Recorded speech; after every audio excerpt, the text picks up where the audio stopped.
अस्सलाम वालेकुम, कैसे हैं आप लोग। अच्छा, ये एक और केस है जो मैंने अपनी ओपीडी में देखा था और ये डॉक्टर ज़ेबा ऑन कॉल करके मैं इसको इसमें प्लेलिस्ट में डाल रही हूँ। केस नंबर 23 है ये। तो ये केस था a 35-year-old woman presented in my OPD with complaints of fever since 2 months, bone pains and burning in hands and feet with weakness since 2 months. She had inability to do household chores and also complained of anorexia. There was no history of hypertension, diabetes or asthma. On examination, anemia was present, alopecia was present, blood pressure was 110 by 60 millimeter of mercury, pulse was 84 per minute, temperature was normal, respiratory rate was 14 per minute. There was no lymphadenopathy, JVP was not raised, thyroid not enlarged, chest was clear with normal vesicular breathing, abdomen was soft with epigastric tenderness, cardiovascular and neurological examination were normal. Laboratory investigations में hemoglobin was low 8.7 gram per deciliter, MCV was 85 femtoliters, TLC 3.8, platelets 1,29,000 per cubic millimeter of mercury, per cubic millimeter. ESR was 110 in first hour, urine DR with pus cells 10 to 12, blood CS was negative, ICT malaria negative, dengue serology negative, H. pylori antigen it was negative. Blue ribbon 0.5 milligram per deciliter, SGPT was 18, alkaline phosphatase 91, gamma GT 15, uric acid 4.5, RA factor negative, anti-CCP negative, CRP 136, CRP बहुत बड़ा हुआ है. ANA was very high, more than 160 and it had coarse pattern. Anti-DS-DNA बाद में मैंने कराया वो negative था. कॉम्प्लीमेंट C3 C4 नॉर्मल थे. Anti-SM negative, anti-RNP negative, anti-SSA Rho negative, anti-SSB LA negative, anti-SCL70 was negative, hepatitis B surface antigen was negative and hepatitis C virus was also negative. C antibodies were also negative. Chest X-ray was normal. She was then advised for further test. अच्छा, ये patient जब मेरे पास आई थी ना तो इसने ये जो हिस्ट्री दी तो पहले इसके बहुत सारे वर्कअप हुए हुए थे, ठीक है. उसमें ANA हुआ था जो पॉजिटिव था और बाकी anti-DS-DNA और ये ANA प्रोफाइल वगैरह नहीं हुआ था, वो मैंने करवाया तो वो सब चीज़ें इसकी नेगेटिव आ गई, anti-DS-DNA नेगेटिव आ गया, ठीक है. अब फिर उसके बाद मतलब ये कि समझें पायरेक्सिया ऑफ अननोन ऑरिजिन फिर हो जाता है ना, जब कुछ भी नहीं आ रहा है, सारी चीज़ें आपकी नेगेटिव हैं, एनीमिया है और ये सब CRP बढ़ा हुआ है. तो फिर क्योंकि सब चीज़ें इसकी नेगेटिव थी तो मैंने फिर CN का और PN का जो है इसका भिजवाया था for the suspicion of vasculitis.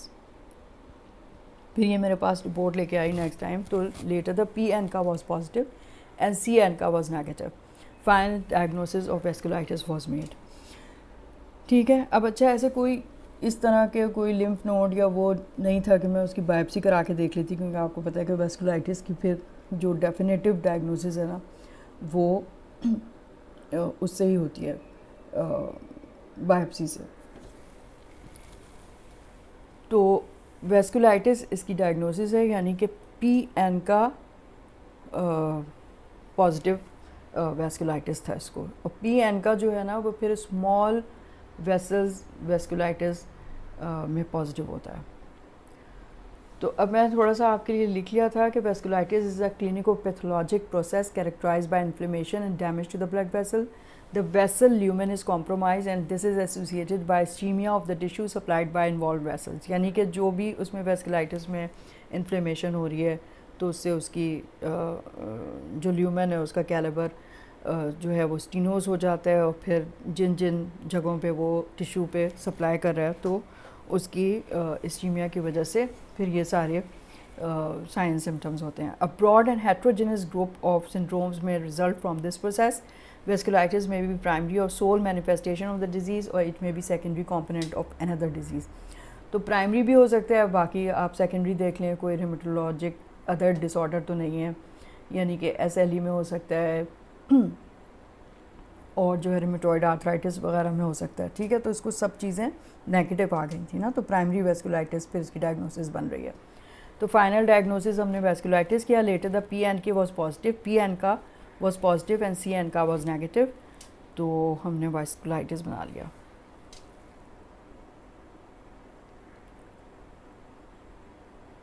अच्छा, पैथोफिजियोलॉजी क्या होती है और पैथोजेनेसिस इसका। Most of the vasculitis syndromes are assumed to be mediated at least in part by immunologic mechanism that occur in response to antigenic stimuli. तो थोड़े कोई ना कोई एंटीजन होता है जो उसको स्टिमुलेट कर देता है कि एंटीबॉडीज़ बनने लगती हैं, ठीक है। It is likely that a number of factors are involve in the ultimate expression of vasculitic syndrome. These include, सबसे पहला तो है जेनेटिक डिस्पोजिशन, फिर दूसरा है एनवायरमेंटल फैक्टर्स, तीसरा है इम्यूनोलॉजिक रेगुलेटरी फैक्टर्स। तो एक एक करके मतलब देख लेते हैं। पैथोजेनिक मैकेनिज्म जो है ना वेस्कुलाइटिस के, वो किस वजह से होते हैं कि इम्यून कॉम्प्लेक्स फॉर्मेशन हो जाती है, या फिर एंटी न्यूट्रोफिल साइटोप्लाज्मिक एंटीबॉडीज़ जिनको हम कहते हैं एनका, वो बनती हैं। पैथोजेनिक टी लिम्फोसाइट रिस्पॉन्सेज होती हैं। तो ये सारी चीज़ें जो है ना they are among the prominent mechanisms. पहला पैथोजेनिक इम्यून कॉम्प्लेक्स फॉर्मेशन हम देख लेते हैं। तो डिपोजिशन जब होती है इम्यून कॉम्प्लेक्स की, यानी कि जो भी एंटीबॉडी उसमें बनी है जो अनआइडेंटिफाइड एंटीजन के से स्टिमुलेट हो गई थी, तो क्या होता है कि वो एंटीजन एंटीबॉडी का कॉम्प्लेक्स बनता है और वो डिपॉजिट होना शुरू हो जाता है वेसल्स में। The actual antigen contained in the immune complex has only rarely been identified in vasculitic syndrome. जो आइडेंटिफाई हुई भी हैं स्पेसिफिक एंटीजन्स जिसकी वजह से ये होने लगता है, वो है एक हेपेटाइटिस बी एंटीजन है और दूसरा हेपेटाइटिस सी वायरस। वो क्या करता है कि क्रायोग्लोबिनीमिया जो होता है ना, वो वाला वेस्कुलाइटिस करता है हेपेटाइटिस सी वायरस के साथ, ठीक है। तो ये दो एंटीजन जो है आइडेंटिफाइड हैं, बाकी अननोन होती हैं कि कौन सी हैं। The mechanism of tissue damage in immune complex mediated vasculitis resemble those described in the serum sickness. मतलब एंटीजन एंटीबॉडी कॉम्प्लेक्स फॉर्म्ड होता है, डिपॉजिट हो जाता है वेसल की वॉल में, परमिएबिलिटी उसकी इंक्रीज़ हो जाती है वेजो एक्टिव अमीन से, such as histamine, bradykinin, leukotriene से, एंड जो रिलीज़ होते हैं प्लेटलेट से। ज़ाहिरी बात है डिपॉजिट हुआ तो प्लेटलेट एक्टिवेट होने लगे, वो आके वो जमा होने लगे, उनमें से ये सारी चीज़ें निकली और जो है उसकी वेस्कुलर परमिएबिलिटी इंक्रीज़ हो गई। तो डिपोजिशन जब होती है कॉम्प्लेक्स की तो एक्टिवेट हो जाता है कॉम्प्लीमेंट सिस्टम, और पर्टिकुलरली C5a कंपोनेंट जो है वो एक्टिवेट हो जाता है और कीमोटैक्टिक होता है वो न्यूट्रोफिल्स के लिए। तो फिर वो न्यूट्रोफिल्स वहाँ पे जमा होने शुरू हो जाते हैं और इन्फ्लेमेशन होने लगती है वेसल की। इस तरह से जो है ना वेसल की इन्फ्लेमेशन हो जाएगी हर तरफ, मतलब ये कि ये इन्फ्लेमेटरी सेल्स आ जाएंगे और कैलिबर जो है वो उसका डिक्रीज़ हो जाएगा, तो इस्टीमिया होगा टिश्यू में। दूसरा है एंटी न्यूट्रोफिल साइटोप्लाज्मिक एंटीबॉडीज़ जिनको हम एनका कहते हैं। तो एनका जो है they are antibodies which are directed against certain proteins in the cytoplasmic granules of the neutrophils and the monocytes. अब जो ऑटो एंटीबॉडीज़ है ना, they are autoantibodies are present in high percentage of patients with active granulomatosis with polyangiitis and microscopic polyangiitis, and in a lower percentage of patients with eosinophilic granulomatosis with polyangiitis. Because these diseases share the presence of ANCA and small vessel vasculitis, they have been grouped collectively as ANCA associated vasculitis. अब इस patient को जो है ना वो या तो होगा माइक्रोस्कोपिक पॉलीएंजाइटिस या फिर एक्टिव ग्रैनुलोमेटोसिस पॉलीएंजाइटिस हो सकता है उसको, ठीक है। There are two groups of ANCA based on different targets for antibodies. एक होता है साइटोप्लाज्मिक एनका जिसको हम कहते हैं सी एनका। उसमें क्या होता है कि diffuse granular cytoplasmic staining pattern होता है अगर ये सी एनका पॉजिटिव हो, जब सीरम एंटीबॉडीज़ जो भी हैं वो बाइंड कर लेती हैं इंडिकेटर न्यूट्रोफिल से, ठीक है। और जो उसका एंटीजन है ना इसमें एनका प्रोड्यूस करने का, वो है प्रोटीनेज 3। अब ये प्रोटीनेज 3 जो है serine proteinase present the neutrophil azurophilic granules is the major C ANCA antigen, ठीक है। तो प्रोटीनेज 3 जो न्यूट्रोफिल के ग्रेन्यूल्स में होता है वो इसका एंटीजन होता है और इसके खिलाफ फिर सी एनका एंटीबॉडीज़ बनने लगती हैं। More than 90% of the patient with active granulomatosis with polyangiitis have antibodies to proteinase 3, ठीक है। प्रोटीनेज 3 के अगेंस्ट होंगी तो वो सी एनका होगा, अब दूसरा जो है पेरी न्यूक्लियर एनका होता है, जिसे हम पी एनका कहते हैं। अब उसमें जो है वो डिफ्यूज़ पैटर्न था सी एनका में। इसमें जो है more localize perinuclear staining pattern होता है इंडिकेटर न्यूट्रोफिल के साथ। The major target for P ANCA is enzyme myeloperoxidase. जो न्यूट्रोफिल में एंजाइम है माइलोपर ऑक्सीडेज, वो इसकी एंटीजन है और वो फिर ये पी एन का यानी कि एंटीबॉडीज़ बनने लगती हैं उसके खिलाफ। तो anti myeloperoxidase antibodies are reported with microscopic eosinophilic granulomatosis with polyangiitis, जिसको हम पहले कहते थे श्रग-स्ट्रॉस सिंड्रोम, अब कहते हैं eosinophilic granulomatosis with polyangiitis, isolated necrotizing crescentic glomerulonephritis and granulomatosis with polyangiitis. तो when ANCA react with neutrophils they degranulate. अब जैसे ही जो एनका एंटीबॉडीज़ बनी हैं वो न्यूट्रोफिल्स से मिलती हैं तो डीग्रैनुलेट करती हैं, produce reactive oxygen molecule that cause tissue damage. Activation of neutrophils or monocytes by ANCA also induce the release of pro-inflammatory cytokines such as interleukin-1 and interleukin-8.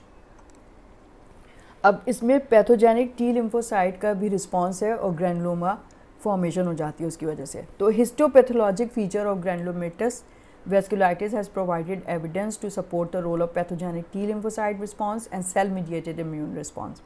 So vascular endothelial cells can express human leukocyte antigen HLA class 2 molecules following activation by cytokines such as interferon gamma. These cells then interact with CD4 T lymphocyte and initiate immunologic process of endothelial leukocyte adhesion molecule. यानी कि endothelial leukocyte adhesion molecule बनने लगते हैं।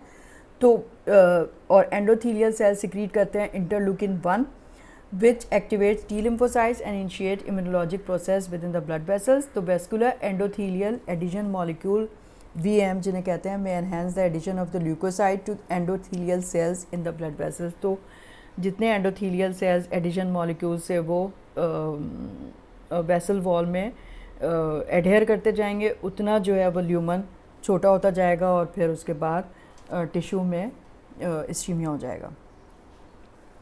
अच्छा, vasculitis syndrome जो है वो जैसा कि मैंने पहले बताया कि कुछ ऐसे होते हैं कि किसी और डिज़ीज़ की वजह से हो गए, जैसे लूपस वेस्कुलाइटिस हो गया, रेमेटॉइड वेस्कुलाइटिस हो गया, सार्कोइड वेस्कुलाइटिस हो गया, या वेस्कुलाइटिस इसको हम सेकेंडरी कहेंगे with probable etiology drug induced होता है। Hepatitis C virus, hepatitis B virus जो मैंने बताया कि उसमें जो नोन एंटीजेंस हैं, कैंसर एसोसिएटेड वेस्कुलाइटिस हो सकता है। ठीक है, अब कुछ होते हैं कि कोई अंडरलाइंग पैथोलॉजिक डिजीज़ नहीं है, जैसे इस पेशेंट में सारी चीज़ें नेगेटिव थी, ANA से पॉजिटिव था, anti-dsDNA और ANA पूरा प्रोफाइल, anti-SCL70, anti-dsDNA सब कुछ नेगेटिव था, तो इसका मतलब है इसको प्राइमरी वेस्कुलाइटिस सिंड्रोम है।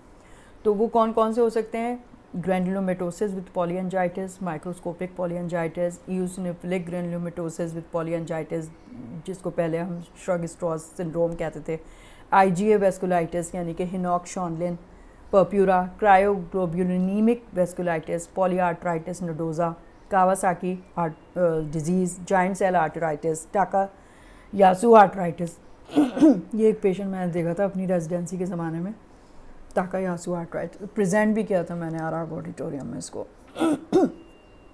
Beset disease, Cogan syndrome, single organ vasculitis वगैरह जो है वो भी हो सकता है। ठीक है, अच्छा, डिफरेंशियल डायग्नोसिस में आपको बहुत सारी जो है ऐसी जो मिमिक करती हैं वेस्कुलाइटिस को, उनको जो है ना एक्सक्लूड करना होता है। यानी bacterial endocarditis, disseminated gonococcal infection, pulmonary histoplasmosis, coccidioidomycosis, syphilis, Lyme disease वगैरह।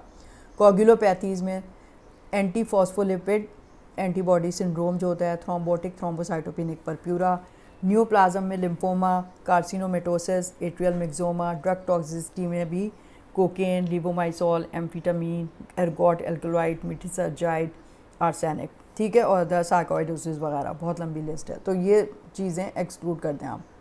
जनरल प्रिंसिपल्स ऑफ ट्रीटमेंट जो है, अब देखें अलग अलग वेस्कुलाइटिस सिंड्रोम में डिपेंड कर रहा होता है उस पर कौन सा आया। आपने अगर नॉन स्पेसिफिक है तो आप क्या करेंगे? प्रेजेंटेशन पेशेंट की हुई सस्पेक्टेड वेस्कुलाइटिस, जैसे मेरे पास ये पेशेंट है, यानी उसका फीवर था, वो सेटल नहीं हो रहा था 2 महीने से, ठीक है, और सारी इन्वेस्टिगेशन नेगेटिव आ गई थी, तो PO बन गया था। अब जो है क्लिनिकल फाइंडिंग्स ऐसी हैं, तो आपने मतलब अगर क्लिनिकल फाइंडिंग्स हैं, बायोप्सी करा ली तो इस्टेब्लिश हो गई आपकी डायग्नोसिस, ठीक है। या कहीं कहीं पे जैसे टाकायासु आर्थराइटिस है, वहाँ पे एंजियोग्राम कराना पड़ेगा ना। Determine pattern and extent of the disease, look for underlying disease. अगर है अंडरलाइंग डिजीज़ तो आप अंडरलाइंग डिजीज़ ट्रीट करेंगे, यानी कि अगर रूमेटॉइड आर्थराइटिस है तो उसको ट्रीट करें, अगर SLE है तो उसको ट्रीट करें, तो ये ख़ुद ठीक हो जाएगा वैस्कुलाइटिस। नहीं तो फिर ट्रीट वैस्कुलाइटिस, जो भी वैस्कुलाइटिस का ट्रीटमेंट है प्राइमरी सिंड्रोम के तौर पे वो करेंगे। अच्छा, अगर इस्टेब्लिश हो गई डायग्नोसिस तो लुक फॉर एंटीजन। एंटीजन हमने देखा है कि भाई हेपेटाइटिस B या हेपेटाइटिस C हो सकता है उसको, तो रिमूव द एंटीजन, यानी कि उसको आप ट्रीट करें तो सिंड्रोम रिजॉल्व हो जाएगा। अगर रिजॉल्व हो जाता है तो नो फर्दर एक्शन रिक्वायर्ड, अगर नहीं होता तो ट्रीट वैस्कुलाइटिस। अब क्लिनिकल फाइंडिंग्स थी, लेबॉर्ट्री वर्कअप आपने कराया, इस्टेब्लिश डायग्नोसिस हो गई, जैसे इस पेशेंट में हो गई, तो properly categorize a specific vasculitis syndrome, जिसमें आप बायोप्सी करेंगे।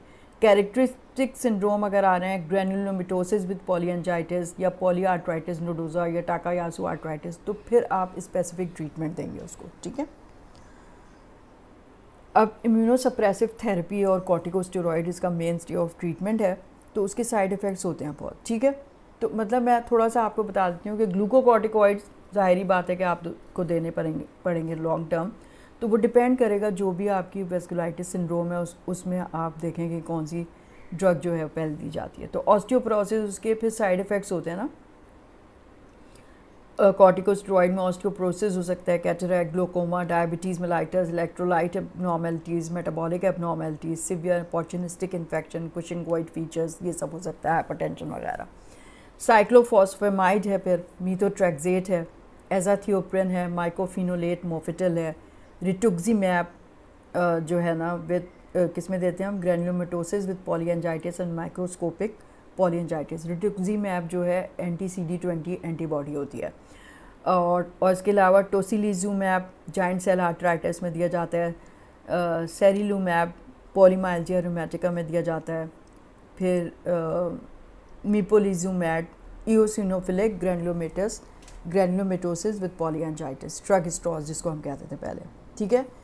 और एप्रीमिलेस्ट जो है बेसेट सिंड्रोम में दिया जाता है, और एवाकोपैन जो है सिवियर ग्रैनुलोमेटोसिस विद पॉलीएंजाइटिस एंड माइक्रोस्कोपिक पॉलीएंजाइटिस, ठीक है। तो इस पेशेंट में